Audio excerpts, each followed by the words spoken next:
엘리사 때에 살았던 두 사람을 조명해 보고자 합니다.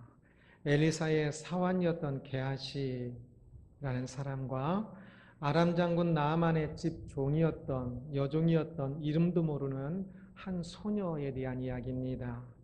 두 사람은 같이 만난 적은 한 번도 없지만 나아만 장군을 통해 서로 연결이 되어집니다.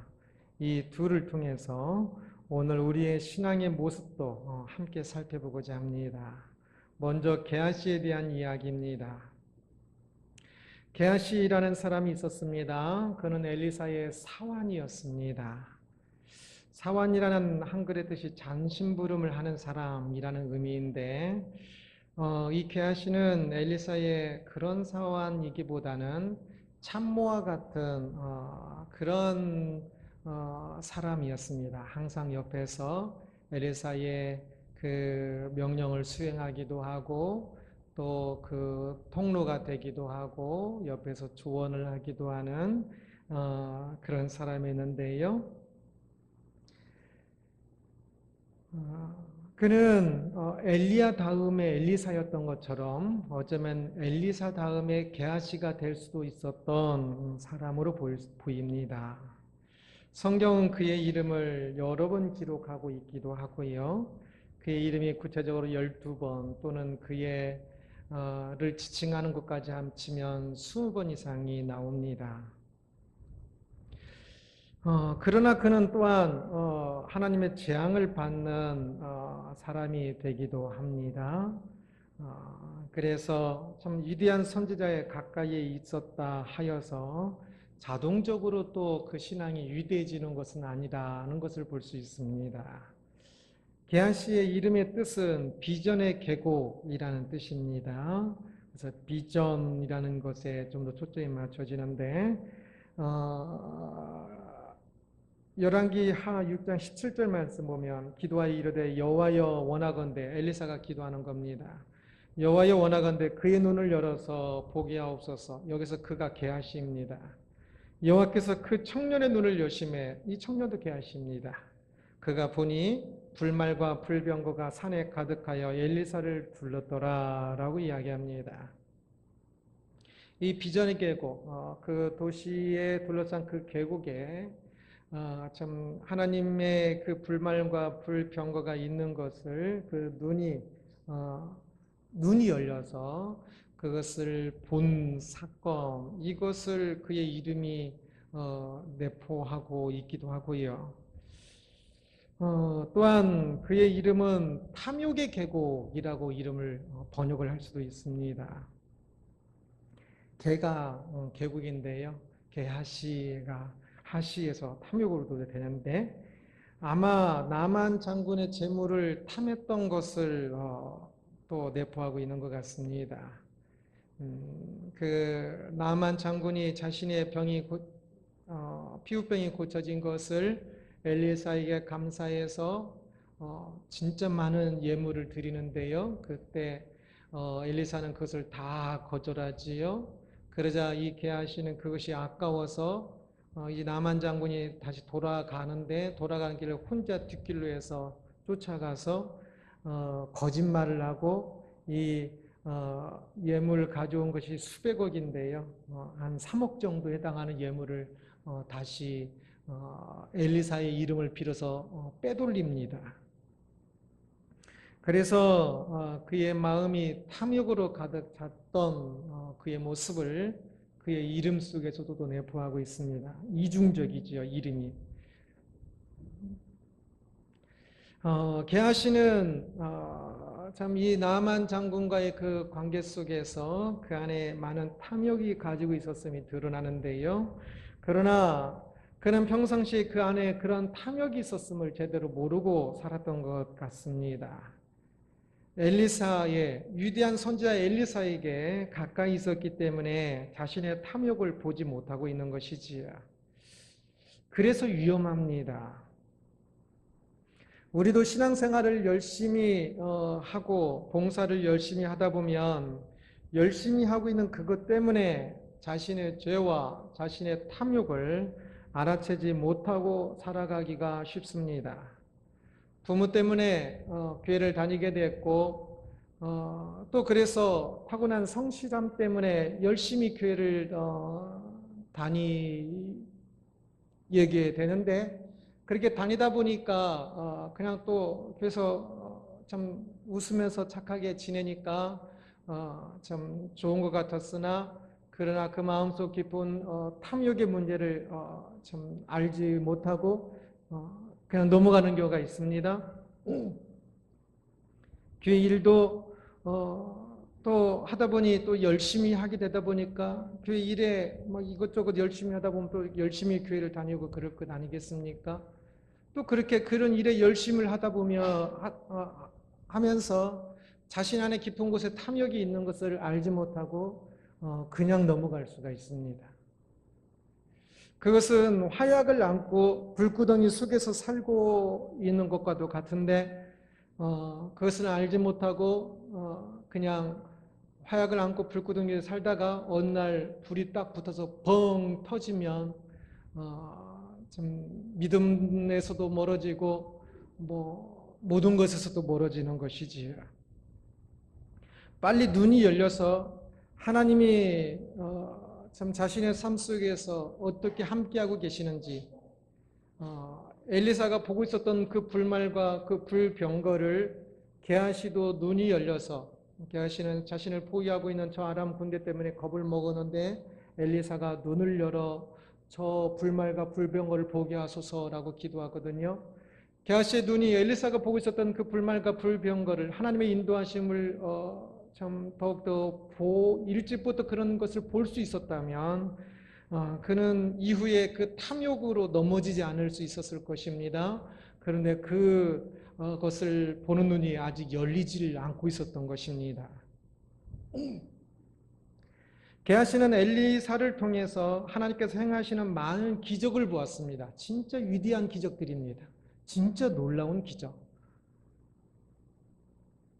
그러나 그럼에도 불구하고 그 기적들을 보았고 기적의 통로가 되었거든요. 게하시를 심부름시키고 그렇거든요. 그 기적을 행하는데.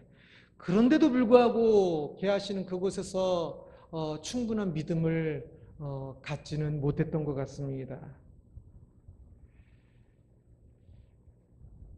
그런 기적을 경험할 때마다 게하시도 분명히 하나님께서 엘리사를 통해 하는 것을 보았습니다. 매우 놀라워했을 것이고 죽었던 자가 살아나고 그러니까요.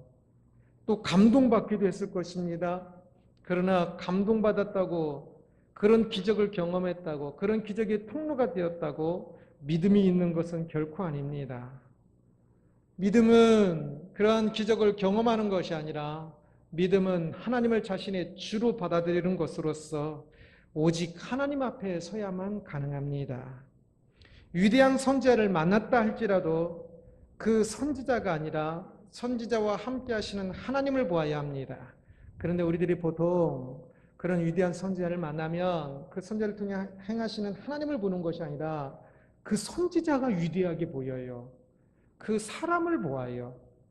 그래서 위대한 일인데도 위대한 선지자인데도 불구하고 하나님을 보지 못하는 경우가 많이 있습니다. 하나님이 행하시는 기적을 경험하였다고 할지라도 우리는 그 기적이 아니라 그 기적을 행하시는 하나님을 보아야 하는데 그 기적 자체에 놀래요. 그 기적에 감동해요. 그 기적으로 믿음인 것처럼 착각을 해요. 그것이 본래의 모습입니다. 자연스러운 모습입니다. 그러나 그 본래의 모습, 자연스러운 모습을 넘어서 조금 더 의식적으로 하나님 앞에서 하나님을 보기 위하여 하나님 앞에 서기 위하여 노력을 해야 하는 것입니다. 위대한 선지자 엘리사 옆에 있었을지라도 그 엘리사를 통해서 행해지는 진짜 위대한 많은 기적들을 보고 통로가 되었다 할지라도 이 게하시 본인이 하나님 앞에 서지 못하면 그 모든 것은 헛된 것입니다. 아니 오히려 헛된 것을 넘어서 더 못할 수도 있습니다. 그러한 것을 경험했기 때문에 믿음도 없으면서 믿음이 있는 것으로 착각하기 쉽거든요. 교만하기 쉽거든요. 그래서 나중에 떨어질 때는 더 심각하게 떨어집니다. 그렇기 때문에 그러한 일 속에서 빨리 마음의 눈을 떠서 하나님을 보아야 합니다. 엘리사가 게하시 눈을 뜨도록 하나님께 기도하고 있는 것처럼 사실은 게하시 본인이 그러한 일들 속에서 이전부터 사실은 게하시 본인이 눈을 떠서 하나님의 일들을 하나님이 하시는 일, 하나님을 볼 수 있도록 기도했어야만 합니다.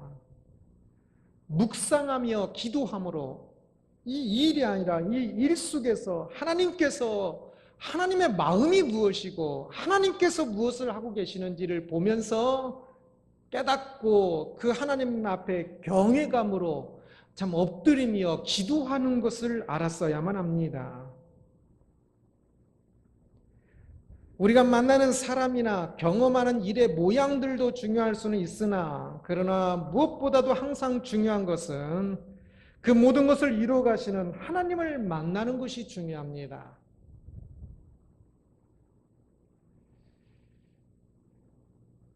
하나님을 만남이 중요합니다. 예수님의 오병이어 사건 속에서 이 엘리사의 이러한 사건들 속에서 그 경험을 하고 그것을 먹은 이들도 그 기적을 직접 체험하고 직접 보았어도 그들에게 믿음이 생긴 것 아닙니다. 그들을 직접 먹었을 때 그들은 그 속에서 그러면 저 예수님은 누구신가?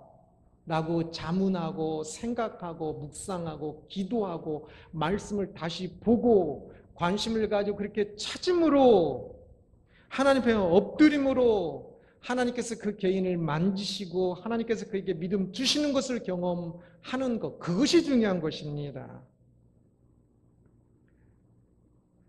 오늘 우리들은 예수님께서 그 바꾸신 오병이어의 그 빵을 먹지는 못하였고 엘리사가 또 그 떡 10개로 100명을 먹일 때 그곳에서 먹은 사람은 아닙니다.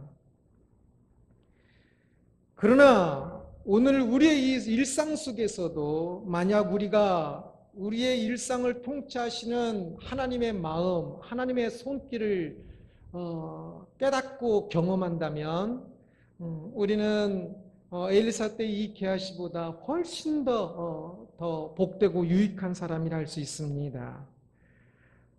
하나님께서 인도하시는 것을 깨달을 때 하나님의 마음을 깨닫는 그 순간, 기도하면서 말씀과 기도 속에 그것을 깨닫는 그 순간이 신비가 됩니다.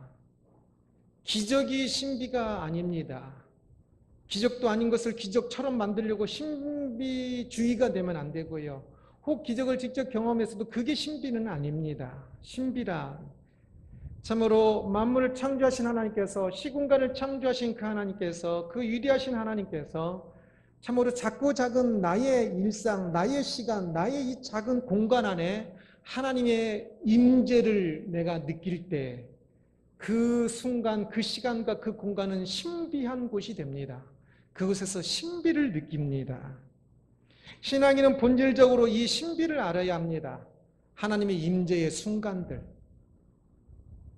기적을 통해서가 만이 아니라 우리의 일상 속에서도 하나님의 통치를 기도하면서 깨닫기 시작하면 기도하며 묻기 시작하면 그 속에서 오늘 하루도 하루를 살아가게 하신 하나님을 찬양합니다 라고 고백하게 될 것입니다. 하나님의 임재를 느끼면서 그곳이 신비를 느끼게 될 것입니다.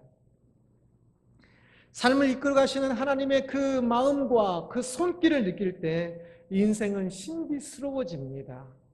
나의 인생이 신비스러워집니다. 내가 먼저 그것을 느낍니다. 이것을 느끼면서 살아야 합니다. 그래서 하나님을 향한 경외로 가득한 마음, 이 신비를 모르면 하나님의 임재의 순간, 이 순간을 모르면 위대한 사람 옆에 있고 위대한 일을 하고 위대한 것들의 통로가 된다 할지라도 아무 소용이 없습니다. 그래서 예배하는 이 시간에도 개인이 나 한 사람 한 사람이 우리가 전체가 함께 예배하는 것이기도 하지만 나 한 사람 한 사람이 하나님 앞에 참 엎드려 그 하나님 앞에 엎드려 하나님 앞에 앉아서 하나님과 1대1로 하나님의 그 마음이 하나님의 그 말씀이 하나님 그 음성이 내 마음을 만지시고 그 하나님을 깊이 내 안에서 감격함으로 만나는 그 신비의 순간들이 있게 하나님 앞에 한 사람 한 사람들이 서야 하는 것입니다. 열심히 예비하며 섬기고 있습니까? 잘하고 있습니다. 그러나 그 순간순간 그 일로서 끝나지 말고 그 모든 일을 통치하시는 하나님 앞에 서도록 하나님의 마음을 느끼고 하나님의 인도하심, 하나님의 손길을 깨달을 수 있도록 그 하나님 앞에 자문하고 그 하나님 앞에 서고 그 하나님 앞에 기도하고 그 하나님을 만나는 신비가 가득한 인생이 되기를 소원합니다. 이어서 아람의 한 소녀 이야기입니다. 아람에 한 소녀가 있었는데요. 이 소녀는 많은 사람들이 인정을 받고 있었지만 사실 이 소녀의 인생이 그렇게 순조로운 것은 아니었습니다. 이 소녀의 사정을 안으로 조금만 들여다보면 굉장히 불쌍히 여김을 받을 만한 소녀였습니다. 이 소녀는 아람에서 가장 유명한 나만 장군의 집에 몸종으로 있는 하녀였는데요. 그래서 2절을 보면 전에 아람 사람이 떼를 지어 나가서 이스라엘 땅에서 어린 소녀 하나를 사로잡음에 그가 나만의 아내에게 수중들더니, 이 소녀는 나만의 아내에게 수중들은 여인이었고 또 이 소녀는 어떤 소녀였다고요? 아람 사람이 이스라엘 땅에서 사로잡아 온 것이랍니다. 아람이 이스라엘을 공격해서 한 마을을 공격해서 그 사람들을 죽이고 그 중에 어린 소녀를 전리품으로 사로잡아 온 것입니다. 이 소녀는 그 전쟁에서 아마 부모를 잃었겠지요. 부모를 누가 죽였습니까? 아람의 군대가 죽였습니다. 그 원수의 나라 아람, 그리고 그 원수의 나라 아람의 가장 유명한 장군 나만 장군의 집에서 하녀로 살고 있는 겁니다. 그러니 이러한 속사정을 아는 사람이면 이 소녀의 인생이 얼마나 기구한지를 생각하게 될 것입니다. 소녀는 그렇게 멀리 있었습니다. 믿음의 나라인 이스라엘에서 멀리 떨어진 이방 나라에 있었고요. 환경도 믿음을 가진 만한 환경이 아니었습니다. 그가 만나는 사람들도 믿음으로 사랑할 만한 사람들이 아니었습니다. 믿음이 생기고 믿음이 자라가기 위해서는 참 사람들을 사랑해야 합니다. 사람들을 사랑하지 않고 절대 믿음이 자라가지 않습니다. 그런데 이 소녀는 자기가 만나는 사람들이 누굽니까? 자기 부모를 죽인 원수들이고, 그래서 어쩔 수 없이 그곳에서 몸종처럼 하녀로서 일해야 하는 것이었기 때문에 그가 만나는 사람들을 볼 때 그가 사랑스러운 마음을 갖기가 진짜 어려웠을 것입니다. 그렇게 참 모든 것이 환경들은 멀고 어렵고 참 그러한 상태였습니다. 모든 것이 믿음을 가질 만한 것과는 거리가 매우 멀었습니다. 그러나 소녀는 실제로는 이 하나님과 아주 가까이 있었습니다. 물리적 거리나 환경적 거리를 믿음으로 극복하였는데요. 소녀는 진실되게 하나님을 믿었음이 분명합니다. 많은 이들은 만약 이 소녀의 입장에 서게 된다면 어떨까요? 하나님을 원망할 것입니다. 많은 이들이 환경이 어려워지면 하나님께 삐칩니다. 말을 하는 거 보면 하나님을 믿는 것 같기도 한데 하나님께 삐쳐서 이제 교회 안 다닌대요. 자기가 기도했는데 하나님께서 안 들어주셨대요. 자기를 하나님께서 치셔서 너무 원망스럽대요. 그래서 이제는 다시는 교회 안 간대요. 혹 언제 갈지는 모르지만 또 지금은 절대 가고 싶지 않대요. 기도할 때도 혼자 욕심으로 기도하고, 그리고 안 되면 삐칠 때는 하나님께 삐쳐요. 그리고 참 하나님의 지혜를, 하나님의 인도하심을 알지도 못하면서 자기 지혜로, 자기 생각으로 삐쳐요. 하나님은 독생자를 참 아끼지 않고 보내실 정도로 우리를 사랑하셨다는 사실을 그것을 분명하게 보여주셨는데 그것보다 더 보여줄 수 있는 게 어떤 것이 있을까요? 그런데도 불구하고 하나님의 사랑을 믿지를 않아요. 조금만 문제가 생기면 하나님께서 자기 사랑하지 않는데요. 자기 이해하지 못할 일이 생기면 자신이 이해하지 못한다고 생각하지 안 하고 하나님이 나쁘다고 생각을 해요. 그렇게 많은 사람들이 환경이 어려우면 그렇게 하나님을 향해 삐치고 원망하고 믿음에서 멀어지는 경우들이 많아요. 그런데 이 소녀는 오히려 그 반대였습니다. 그 환난 가운데, 고난 가운데 하나님께 더 깊이 가까이 갔던 것이 분명해 보입니다. 그래서 믿음의 소녀가 됩니다. 지리상으로 거리는 멀었습니다. 이 소녀는 성전에서 예배 한번 제대로 못 드렸을 것입니다. 성전은 고상하고 조금 높은 산이 있으면 그 위에서 산당을 짓고 또 그곳에서 예배를 드리곤 했는데 그것조차도 제대로 해본 적이 거의 없을 겁니다. 회당이 남유다가 멸망하고 본격적으로 시작되지만 아마 그 전부터 회당은 있었던 것으로 학자들은 이야기합니다. 어쩌면 이 아람에 유대인 회당이 있었을지도 모르겠습니다. 그러면 그 회당에서 조금 더 믿음을 가질 수 있었을까? 아니면 누군가 좋은 신앙인을 만난 것일까? 그 아람의 하녀로 살고 있으니까 사람을 만날 기회도 많이 없지요. 아니면 쪽복음처럼 성경책을 조금이라도 가지고 있었을까? 거의 희박합니다. 그 당시에 책을 좀 가지고 있는 건 엄청 비쌌을 것이고 글을 읽는 사람도 굉장히 적었을 것이니까. 그러나 하여튼 어떤 방식인지 모르겠지만 그가 신앙을 가진 것은 분명해 보입니다.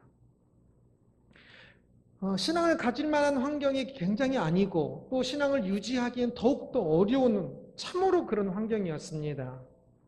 마음도 다 완전 원수들이고 그러니 마음은 더욱더 어려운 환경이었습니다.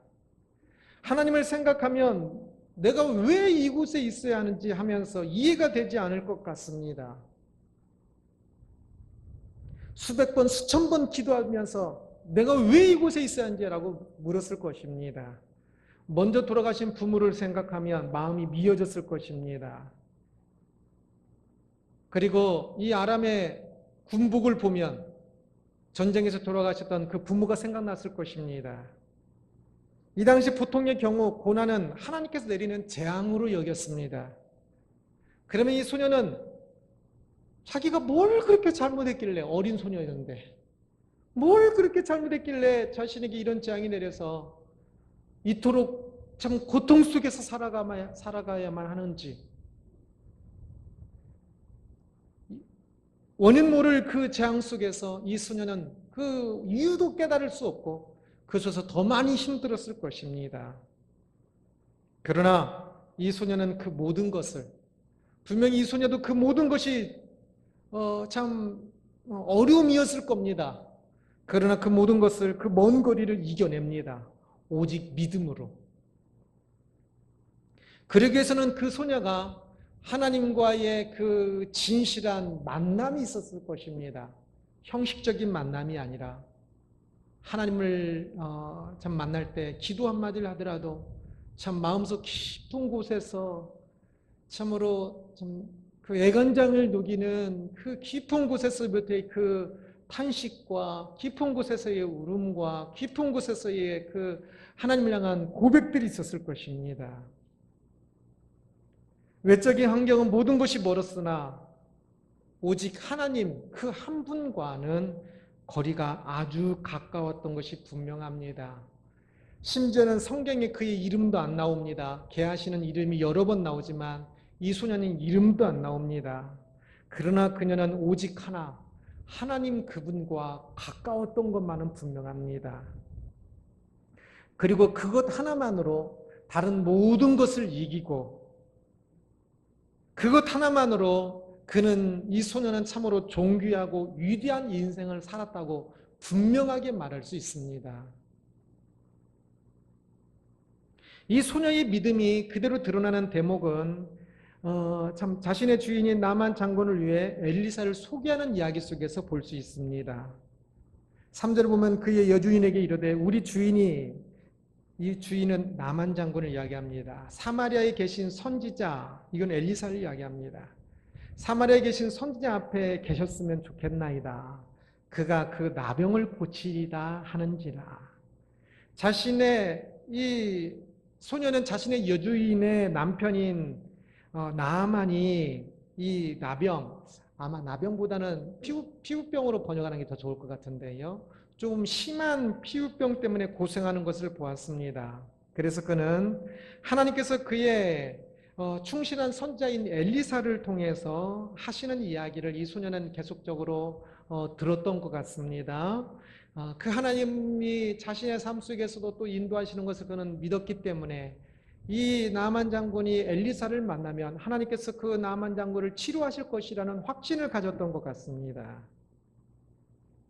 그래서 어렵게 그 자신의 여주인에게 나만 장군이 엘리사를 한번 만나보았으면 좋겠습니다. 아마 치료해 주실 것입니다. 라고 이야기하는 겁니다.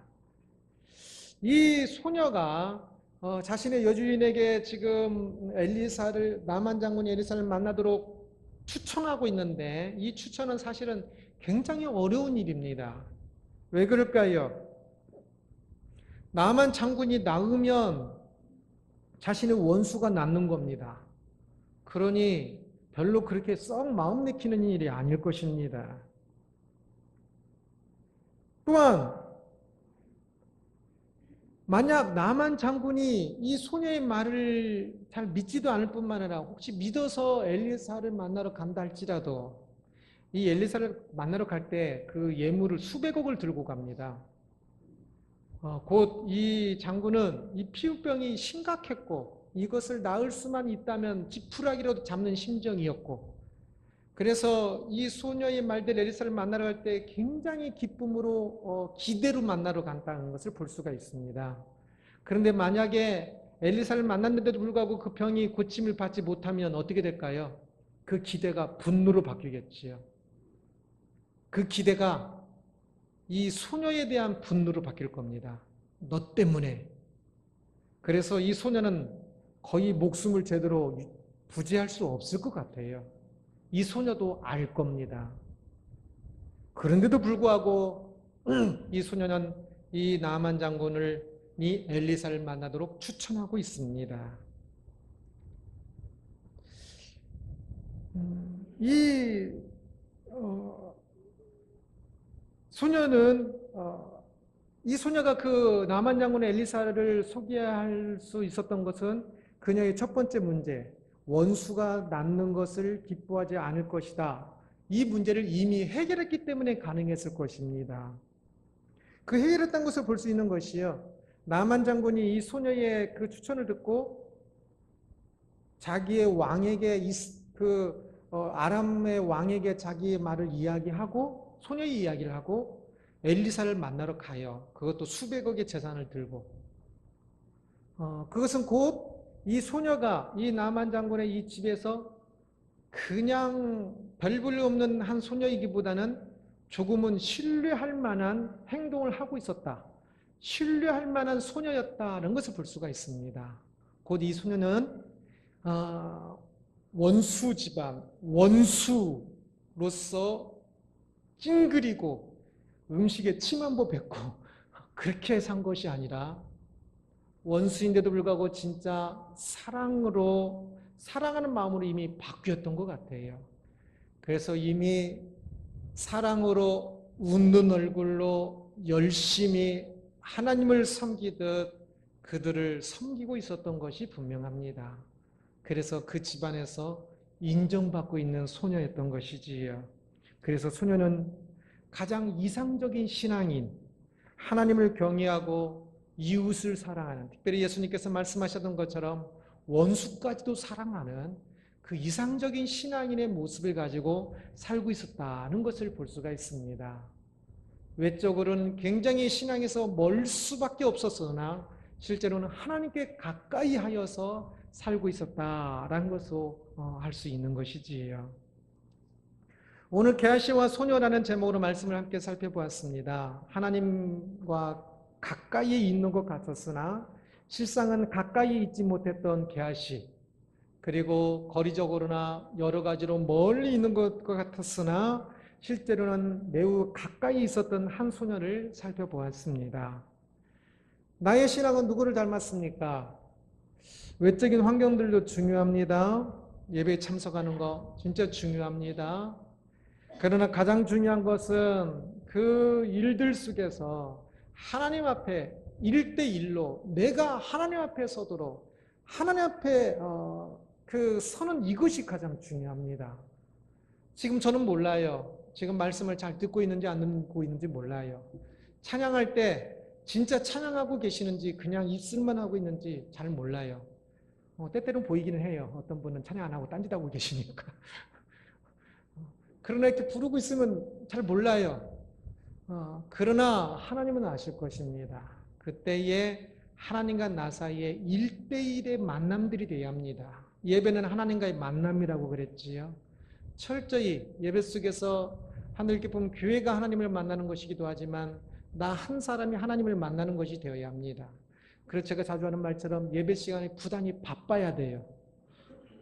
찬양할 때도 그냥 따라가지 말고 찬양하면서 찬양이 맞는 하나님께서 인도하셨던 것들을 머릿속에 다 생각하면서 또 하나님께 기도하면서 찬양의 가사대를 기도하고 또 하나님께서 나에게 말씀하신 걸 느끼면서 계속 굉장히 바빠야 돼요. 말씀을 듣는 시간에도 머릿속에서 바빠야 돼요. 딴 생각하지 말고 머릿속에서 열심히 하나님 말씀이 진짜 그러한가? 목사님이 이렇게 이야기하는데 그것은 어떤 말씀을 근거로 이야기하는 것인가? 그것이 참인가? 계속 바빠야 돼요. 그러면서 또 하나님께 기도하면서 말씀도 드려야 돼요. 하나님, 진짜 하나님께서 이 소녀에게 이 원망스러운 상황 속에서 이 소녀가 그 원수까지 사랑하는 마음을 가졌는데 지금 나는 그것 때문에 오히려 또 하나님께로 더 멀어지고 있는 어리석은 모습은 아닙니까? 바빠야 돼요. 하나님과 나 사이에 계속 1대1 만남이 가지고 있어야 돼요. 예배 속에서뿐만 아니라 인생 속에 삶의 순간순간 직장을 다니거나 그 가정에서나 모든 것들 속에서 바빠야 돼요. 하나님을 향한 계속적인 외침이 있어야 하고 하나님의 음성을 향한 듣기 위한 마음의 열림이 있어야 하고 계속적으로 좀 바빠야 돼요. 그 하나님 앞에 서는 것이 중요합니다. 당신의 신앙은 안녕하십니까? 나 자신의 신앙을 보십시오. 안녕하고 있는지. 주일에 잘 참석하고 있고 직장도 잘 다니고 있어서 안녕하다고 생각하고 있지는 않습니까? 우리의 신앙의 겉모습이 아니라 실제 신앙을 잘 살펴보아야 합니다.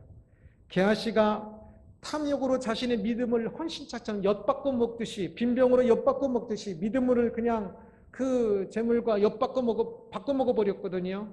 그 돈이 한 3억 정도 되니까 좀 큰 돈이긴 했어요. 그러나 그렇다 할지라도 믿음이 어찌 믿음과 비교하면 3억도 300원보다도 더 못한 거 300원이나 3억이나 똑같습니다. 왜? 믿음은 비교할 수 없을 정도로 더 크기 때문에. 그런데 이 게하시가 탐욕으로 자신의 믿음을 그렇게 엿바꿔 먹고 버리듯이 바꾼 그 순간도 문제지만 그가 그런 사건을 겪기 전에 이미 그는 믿음에서 먼 사람이었습니다. 그것을 기억할 필요가 있습니다. 그가 엘리사를 통해서 하나님의 기적을 보았고 엘리사를 통해서 여러 가지 일들을 직접 그 기적의 통로도 되고 엘리사와 함께 따라하면서 말씀도 들었고 그러는데 그가 하나님 앞에 1대1 하나님 앞에 선 한 사람의 신앙인으로 서는 것은 굉장히 게을렀던 것 같아요.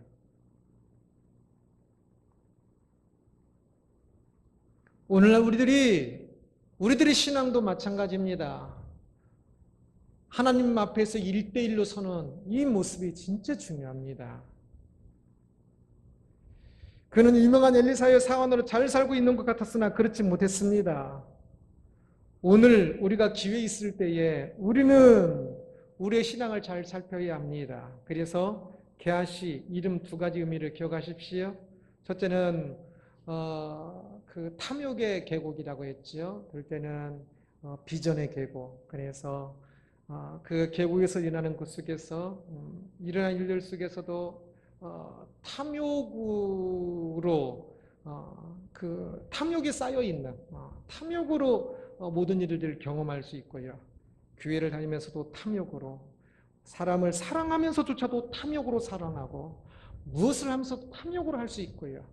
그러나 그것에서 탐욕이 아닌 우리의 눈이 열려 참으로 참 그 우리가 탐을 내는 그러한 것들이 아무것도 아니고 실제로는 하나님께서 참 함께 하셔서 불말과 불병으로 그들을 보호하시고 하나님께서 함께 하셔서 우리의 삶 속에서 우리를 인도하시는 그 하나님을 보는 눈, 비전의 계곡, 그 하나님을 보는 것이 쌓여가는 이것이 필요한 것입니다.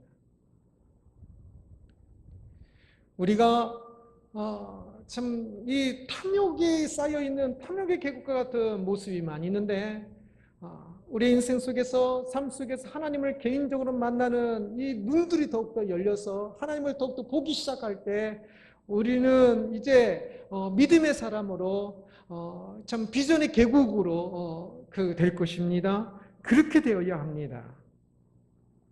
신비라는 단어를 알았으면 좋겠습니다. 신비, 기적을 경험해야 신비라고 아니에요. 엘리사 이 게하시는 기적을 경험했어도 신비를 몰랐어요. 우리의 모든 일상이 하나님을 만나는 순간, 하나님의 마음을 만나고 하나님의 인도하심을 깨닫고 그 영광의 하나님께서 만물을 창조하신 하나님께서 내 삶의 작은 공간, 작은 시간 속에 임재하시는 것을 느끼는 순간, 그 순간이 신비입니다.